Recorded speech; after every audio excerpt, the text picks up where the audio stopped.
Hi everyone, so I'm Quentin from Malt. Malt is a freelancer marketplace. We operate in France, in Germany, in Spain, in the Benelux, in the UK and in Scandinavia.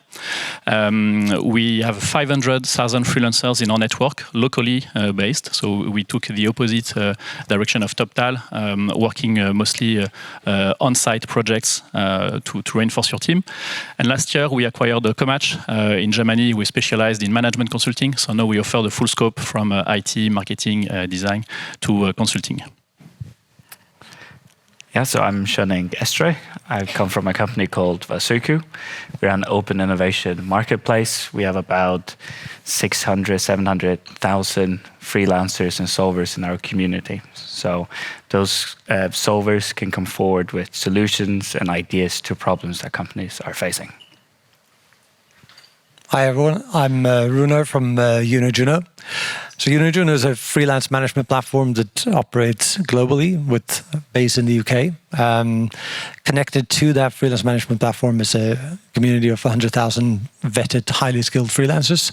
So clients use us to manage their entire contingent workforce, their recruiters as a value chain into that workforce, and direct sourcing from our marketplace. So it's a bit of a freelancer operating system, if you like. Hi, I'm Mackenzie McIntyre. So I lead a majority of our enterprise European accounts on behalf of TopTal. My background is in IT management consulting. So previously I was with Gartner. I've been with TopTal for 3.5 years now.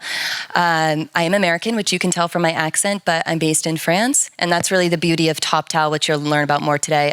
We're quite a unique model, 100% remote company. And we'll talk about that more.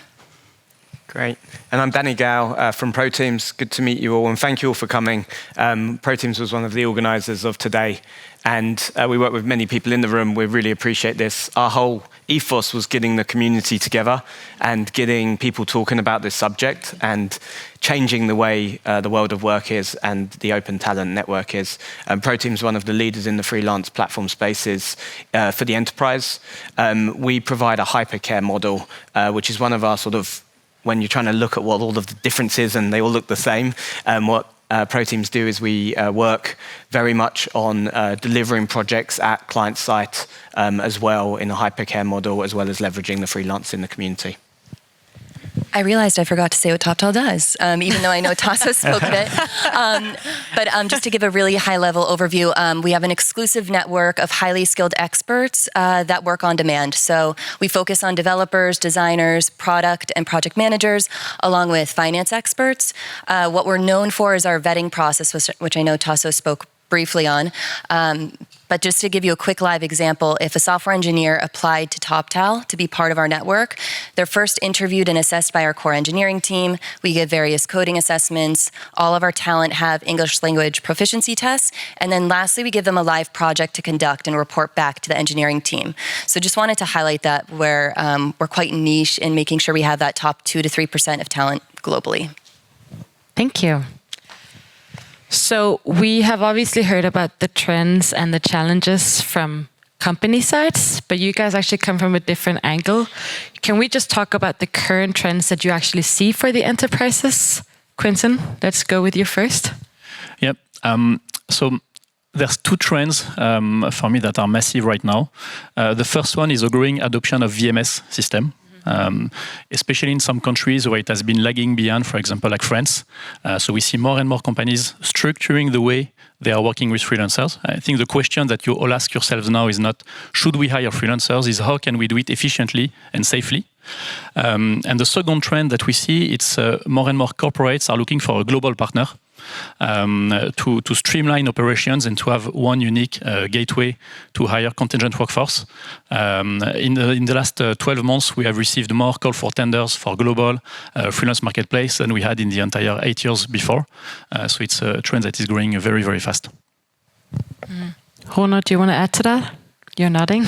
Yeah, no, we see the same thing. It seems like now is the time when everyone realizes that the regulation around how to work with freelancers globally is not going to simplify. On the contrary, it's all moving in different directions at the same time. And I think it was Katie from EY mentioned that even if they usually were hiring more freelancers in the UK, all of a sudden that global problem became a local problem. All of a sudden, the freelancers they used to work with had changed locations. And we saw that in Unijun and went into it 3 years ago with the pandemic to say there's not going to be a space for a local player in the long run. So we had to go global with our clients as they went global. Perfect. And guys, if you guys want to add anything, please do jump in. And that goes for you as well. If you have any questions, do jump in so I'm not the one running around in the end. I would just say one trend from my side, very pertinent to today's market, is there's obviously a challenge going on in the world economy right now. And I think people are seeing this as an opportunity to see if what they're doing is the right thing or is there opportunity to change. A lot of companies have frozen headcount or are freezing headcount, but still need people to be delivering, and their performance, their targets haven't gone down. And therefore that gives an opportunity to still deliver the quality, but without sort of hiring more people necessarily on a full-time basis. So you're also speaking a bit into the challenges here that enterprises meet. How do you see that, Shinning? How do you see the challenges with this? Do you meet many challenges from enterprises? We've obviously heard from their side, but what do you see? Yeah, I just want to echo what Danny was saying. I think we're seeing the same, that companies are realizing that not everything can be done internally. So if we look at Novo Nordisk, they have a lot of smart people working on, let's say, diabetes, right? But there's a pool of talent out there.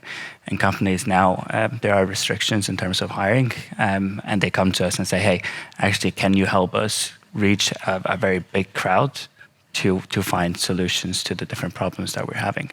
And we're seeing more and more of that today because of the macro environment that we're in. Yeah, Mackenzie, go ahead. Okay, so same to echo. A lot of my clients come to me with very niche requests because of the current economic climate. Also, to become even a second layer to that, we have to diversify a proposal. So let's say they're looking for a Python developer. It can't just be, okay, let's find the top 2 to 3 male Python developers. They need to have a woman in the mix, which I think is great, to add to the culture and diversity of the team within the organization. So not only is it just finding that niche skill set, but also making sure that you have males and females to propose to the client. Just wanted to add that. Yeah. Actually, just regarding that, you're talking a lot about diversity, but what about the different experiences and the different skills and the levels? How is the cycle of that? How do you manage that? So at TopTal, as I mentioned, the vetting process is quite elite. I like to say it's compared to a university, it's quite Ivy League. At TopTal, it's very difficult to get in. But once you're in, you're exposed to work with disruptive, innovative projects with large clients at a global scale. So it's quite exciting. I would say there are different skill sets and expertise depending on the verticals that I just described. So from an engineer all the way to a finance expert. But the vetting process is still very much the silo that we hold true to TopTal. I wouldn't say it depends on your level of expertise per se in the field, how many years you have under your belt. It's more of your skill set and if you've passed the vetting process.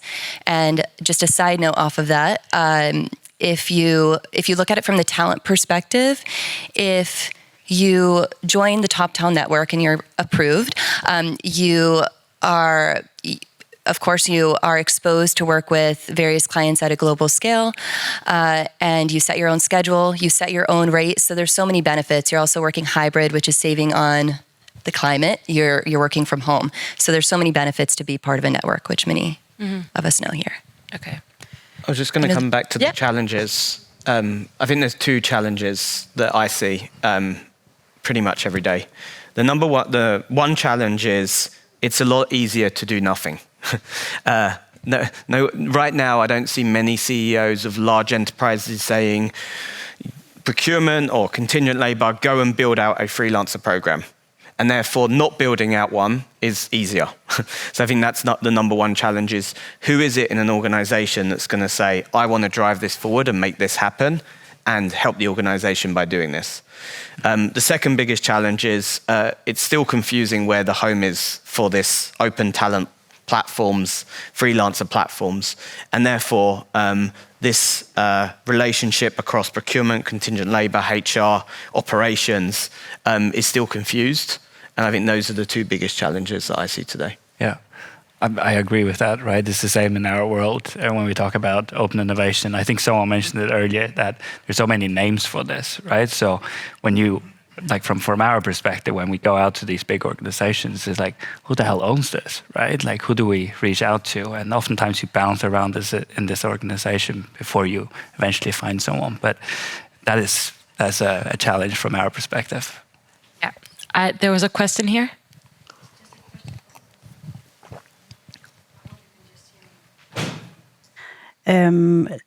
Different roles have different prices in different countries. How do you deal with that? Because I really like the idea of getting together. Super. I think it's a really interesting day so far. What I find as a challenge is that if we want to be global and an enterprise architect want to have like a gig in Belgium versus Switzerland, you would go to Switzerland because you have a higher rate in Switzerland. How do you deal with that problem? Because, I mean, we don't have a flat rate all around Europe, for instance. So that also gives a challenge to freelancers because they will go for the countries that have the highest rate. Thank you. Yeah, go ahead. If I can, on that one, on Malt we try to have a local approach, and it's not because we don't believe in remote work. We totally believe in it, but we have to pick a strategy, and we decided to be local. So 90%, 95% of our clients are looking for someone that they will meet and they will spend some time together. The project doesn't have to be on site full time, but at least at the beginning they will meet because they need to build trust. So we are very, very rooted on a local model. If a client wants to have someone working from another country, it's not for cost reason. It's because they don't find the talent locally. So we do have freelancers in Spain working for clients here in Scandinavia or in France, but it's because they are the best talents out there, and not because we wanted to have a lower cost. So we would never help a client who just want to outsource in another country just to lower cost. It's not on their DNA because it's not in the best interest of the freelancers, and we believe, in the end, not in the best interest of the clients either. If I could just add, it used to be a very simple world where either talent was local and they were at Danish rates in Copenhagen, but now we have a lot of clients booking people who need knowledge of the Danish market. So we work with a lot of marketeers, but that talent is not always located in Denmark. Sometimes they're in Cascais, sometimes they're in London.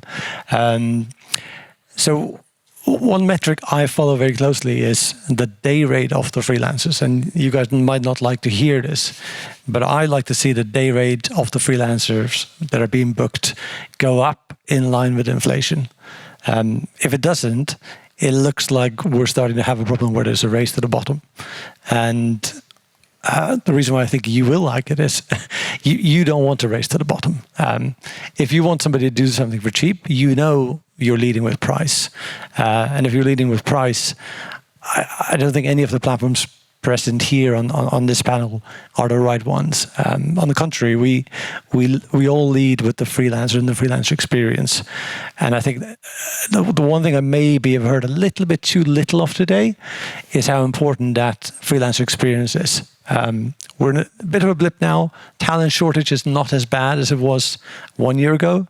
But if you remember 1 year ago, it was very difficult to get the right talent. And everyone is very heavily invested in people experience as far as it goes for employees. But it's very, very important if you want to be an attractive place for the next generation workforce to be as attractive as a place for freelancers to come into. You're not a number, you're not a contingent, augmented body, you're a human. And I think that's something we prioritize very, very heavily. My answer's very simple, which is the client specifies what they require.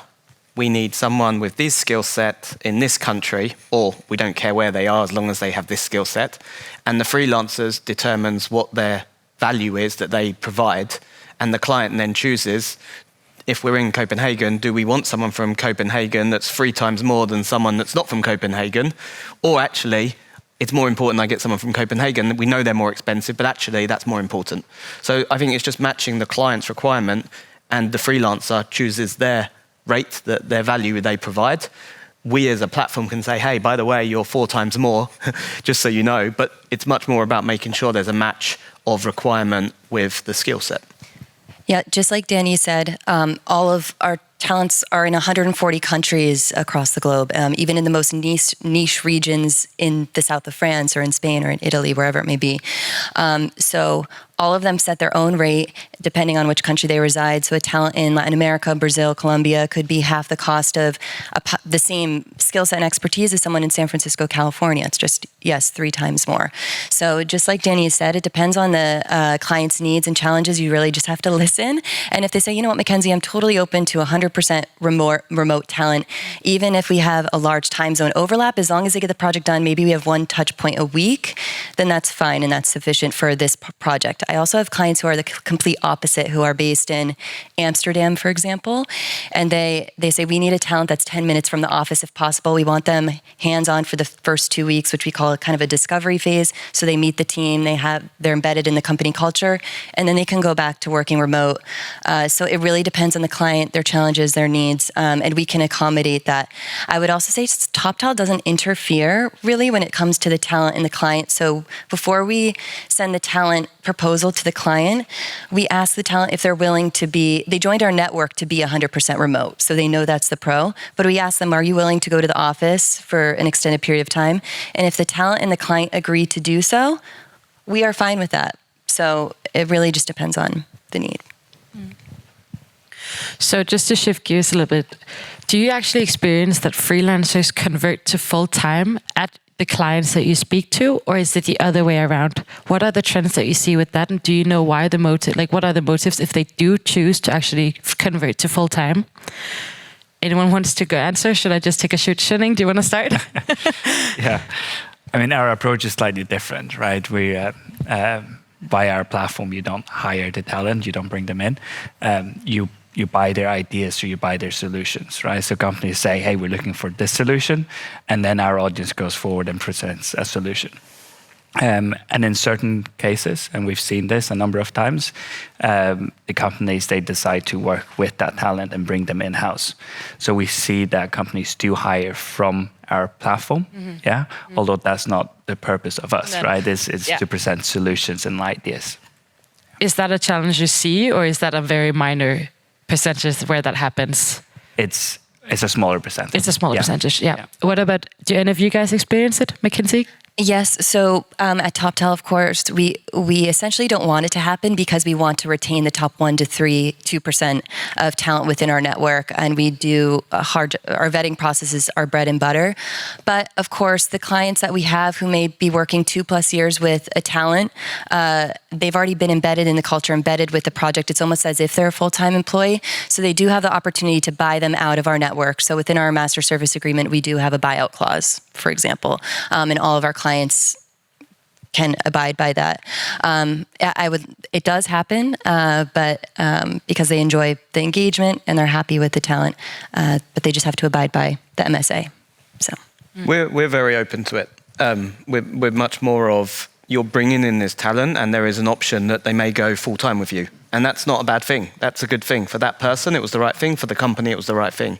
So again, much more around matching the requirement with the need in that area is our view. I've also personally been a freelancer and then moved full time with one of my freelancer clients. So personal experience was there was a reason why I was a freelancer, and then there was a reason why I was full time. So I think, it happens, and it's not necessarily a bad thing for that to happen. I think in terms of trends, it happens more with junior people than senior people. So I would say it would happen more with junior people than senior people. Okay. And I think going forward, we will all see more careers with a mix of freelancing. You're a freelancer, then employee, then freelancer again. It will happen more and more, and I think society needs to adapt for that on pension system, on many things. And so for us, it do happen also a lot. I think it's like when two people meet on Tinder and they get married. They leave Tinder, but it's a nice story. So we're happy when it happens. Yeah, no, good example, good example. So go ahead. Hi. So my question is around the quality of the contingent workers or freelancers. So, Mackenzie, you were talking about the benchmark for getting in, which is clearly quite high. But how do you then monitor that quality on an ongoing basis? And then the really tricky bit: what if someone doesn't make the benchmark? And that actually is where my question is: how do you then exit people, because you want to maintain that quality at all times. So actually it's that monitoring and then tricky situation of exiting someone. Yeah, absolutely. So to answer your question, it depends on the vertical in which they are. So if they are a Python developer, like I mentioned before, to ensure that they keep the quality up, we'll conduct different various coding assessments throughout their engagement within the network, just to ensure they remain the top 2 to 3%. I would say that, I would say the benchmark, the vetting process, if they can pass it, it's quite extensive. As I mentioned, it's 4 to 8 weeks. So if they can really get their foot in the door, they're part of that top tier talent. I'm sorry, and the second part of your question was? They may start off well, but what if actually things go downhill? How do you exit them? Or is that not something you do? I would say it's more of they would remain in our platform because they've passed this vetting process, but we don't necessarily exit the talent. That we don't have, Tasso can correct me if I'm wrong, but we don't have a specific exit strategy in place. They likely just would not be matched with some of our enterprise clients for these projects. And then eventually they'd probably start their own venture or leave the network on their own. But we don't have a specific exit strategy for them to leave the network. But once the talent joins our network, they're set up with their own top talent profile internally. They build their own portfolio very much like an online CV.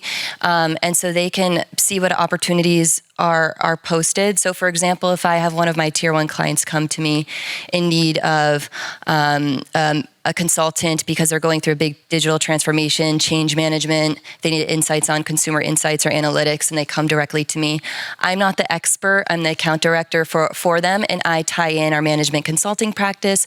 They're the ones who deep dive the search to adhere to the top 2 to 3 talents that best fit their need. And then what happens is these talents are flagged within our platform and then escalated to move with our internal expert. We, in the shadows, internally interview them. Hey, this client is really interested in you. You have the right skill set and expertise. We'd like to have a chat with you. It's just an extremely curated approach internally before we even send the proposal. And then within 24 to 48 hours, that client receives the talent. So I hope that answers your question a little bit. For us, it's... There's a question over there as well. I was just going to answer Katie's question. For us, it's... so we focus a lot on highly skilled, and we're also focusing on their experience level and what they've done in the past. So a lot of the time, the client will come to us, say they need to have at least 5 years of expertise in this industry and worked in healthcare and XYZ level of skill set. So we're matching that level with the talent that's out there versus someone that's just graduated from uni, has got no experience in the workplace, and is a much high risk, I would say, bet on that person. We're much more looking at their experience and matching that with the talent and focusing on the high skill. I'm curious about the multinational enterprise part of the headline, and what you've experienced interfacing with these clients. Like Schöning, I think you mentioned that this notion of flexible talent lives somewhere between procurement, HR, and maybe business development and other departments.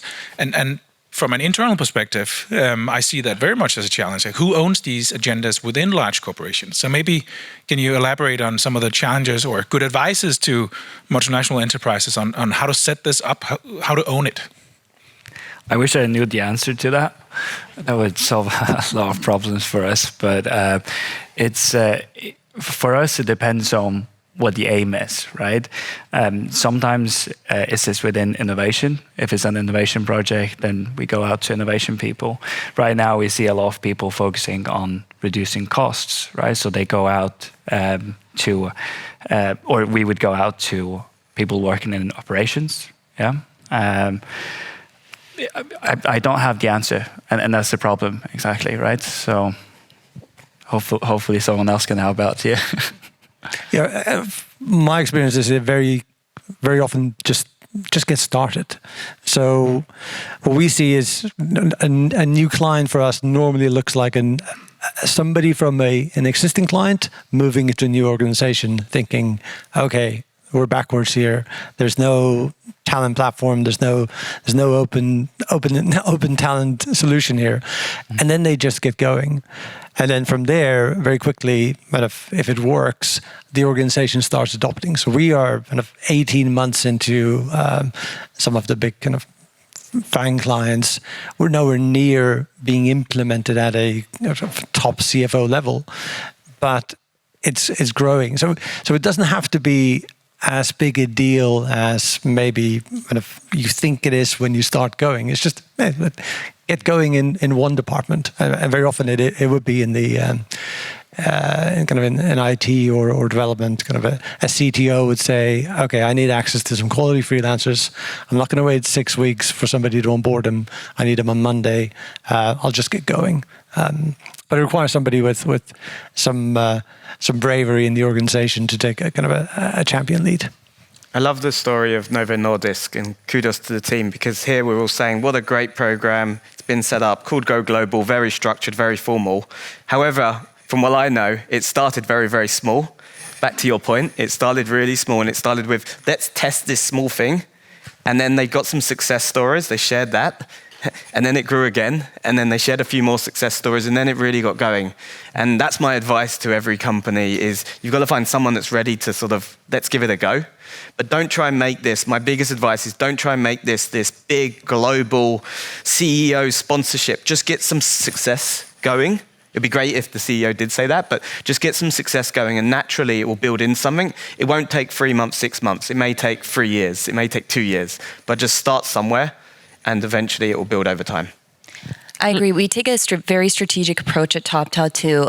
It can be intimidating. Oh, sign our agreement, let's get started. But it doesn't work that way. Internally, we have a head of cybersecurity, for example, or a head of cloud. And so if I have a large enterprise client come to me and they're not signed with TopTal, they're not one of our current clients, I always propose that they talk business insights and market trends with one of our core experts just to see and explore the opportunity and identify different challenges and gaps they're currently facing to see what talent we possibly have in our network. And we're always open to sending kind of sample profiles. So these are talents who are already aligned on projects at other enterprise companies, but it gives almost new clients a taste of the type of talent that's in our network. So they just kind of get a flavor of what we can offer if they decided to move forward with us. But I think if you need to go big, because at some point you will go big. For example, we have clients at Malt, L'Oréal, for example, in France, or Total Energy. They have 500 users connecting on Malt with an account. So when you need to go big, I see some trends in some countries. In continental Europe, most of the time it's procurement who leads the strategy, except in Belgium and in the UK, where it can be more HR.